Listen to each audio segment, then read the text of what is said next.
Hello അസ്സലാമു അലൈക്കും. വലിയ പെരുന്നാളൊക്കെ കഴിഞ്ഞല്ലേ? അപ്പോൾ മിക്ക വീടുകളിലും ഫ്രിഡ്ജിൽ ഇപ്പോഴും വേണമെങ്കിൽ ബീഫിൻ്റെ സ്റ്റോക്ക് ഉണ്ടാവും അല്ലേ, കുറച്ചധികം. അപ്പോൾ ഞാൻ കരുതി ഓക്കെ എന്തെങ്കിലും ഒരു വെറൈറ്റി ചെയ്ത് നോക്കാമെന്ന്.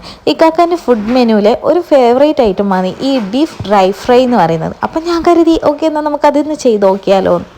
അതിനായിട്ട് എടുത്തിട്ടുള്ളത് എല്ലില്ലാത്ത ബീഫിൻ്റെ പീസസ് ആണ്. അതിലേക്ക് ആവശ്യത്തിനുള്ള ഉപ്പും മഞ്ഞൾപ്പൊടിയും അതുപോലെ തന്നെ മുളക് പൊടിയും ആവശ്യത്തിനുള്ള വെള്ളം ഒഴിച്ചിട്ട് നല്ലപോലെ മിക്സ് ചെയ്തിട്ട് അതൊന്ന് നമുക്ക് വേവിച്ചെടുക്കാം. ഇതിൽ കാശ്മീരി ചില്ലി പൗഡർ ആഡ് ചെയ്യുന്നവർക്ക് വേണമെങ്കിൽ ആഡ് ചെയ്യാം കേട്ടോ. ഞാൻ ആഡ് ചെയ്തിട്ടില്ല. നമ്മുടെ വീട്ടിലുള്ള ഐറ്റംസ് കൊണ്ട് വേഗം ഒരു ചട്ടപ്പടിയെന്നുള്ളൊരു ഡ്രൈ ഫ്രൈ ആണ് ഞാൻ ഉണ്ടാക്കുന്നത്.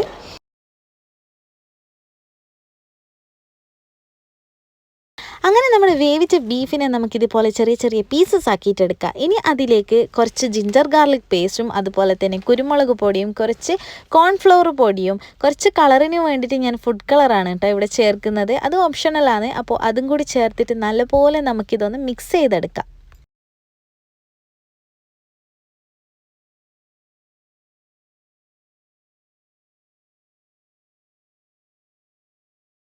ഇനി എന്താ, കുറച്ച് നാടൻ ഫ്ലേവർ കിട്ടാൻ വേണ്ടിയിട്ട് കുറച്ച് കറി ലീവ്സും കൂടി അതിലേക്ക് ഇട്ട് കൊടുക്കുന്നുണ്ട്.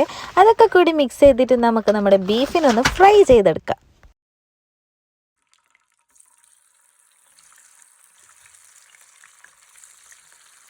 അങ്ങനെ നമ്മുടെ ബീഫ് ഇത് നല്ല അടിപൊളിയായി ഫ്രൈ ആക്കി എടുക്കുന്നുണ്ട്. സോ സിമ്പിൾ, നമ്മുടെ ബീഫ് ഡ്രൈ ഫ്രൈ ഇവിടെ റെഡി ആയിട്ടുണ്ട് ഡിയേഴ്സ്.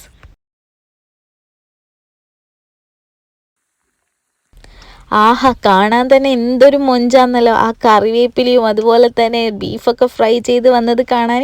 അങ്ങനെ നമ്മുടെ പരിപാടി ഇവിടെ കഴിഞ്ഞിട്ടുണ്ട്. ഞാൻ ഇതിലേക്ക് ചെറിയൊരു ഗ്രേവി കൂടി ഉണ്ടാക്കുന്നുണ്ട്. അത് പക്ഷേ ഓപ്ഷണലാണ് കേട്ടോ. അതിനായിട്ട് എടുത്തിട്ടുള്ളത് കുറച്ച് ഉള്ളിയും അതുപോലെ തന്നെ തക്കാളിയും പച്ചമുളകുമാണ്. ഇതൊക്കെ കൂടിയിട്ട് നമ്മുടെ ബീഫ് ഫ്രൈ ചെയ്ത ഓയിൽ തന്നെയാണ് ഞാൻ വഴറ്റിയെടുക്കുന്നത്.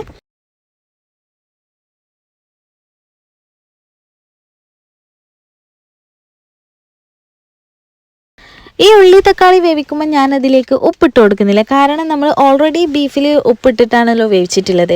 അതിന് പകരമായിട്ട് ഞാൻ അതിലേക്ക് ബീഫ് വേവിച്ച് കുറച്ച് വെള്ളമുണ്ട്, അതാണ് ഞാൻ ഒഴിച്ചു കൊടുക്കുന്നത്. അത് നല്ല തിക്കായിട്ട് വരുമ്പോൾ അതിലേക്ക് കുറച്ച് സോയാ സോസും അതുപോലെ തന്നെ ചില്ലി സോസും ഒഴിച്ചിട്ട് നമ്മുടെ മസാല, അതായത് നമ്മുടെ ഗ്രേവി ഇവിടെ റെഡിയാക്കി എടുത്തിട്ടുണ്ട്. ടൊമാറ്റോ സോസ് ആഡ് ചെയ്യുന്നവർക്ക് ചെയ്യാം, പക്ഷെ ഞാൻ ആഡ് ചെയ്യുന്നില്ല. അങ്ങനെ നമ്മുടെ പരിപാടി ഇവിടെ കഴിഞ്ഞിട്ടുണ്ട്. ഇനി നല്ല ചൂട് ചോറും അതുപോലെ തന്നെ നല്ല വറവും അടിപൊളി പരിപ്പ് കറിയും നമ്മുടെ ബീഫ് ഡ്രൈ ഫ്രൈ ഒരു പ്ലേറ്റിലും അതുപോലെ തന്നെ ഗ്രേവി ആക്കിയിട്ട് വെച്ചത് വേറൊരു പ്ലേറ്റിലും സെർവ് ചെയ്തിട്ടുണ്ട്.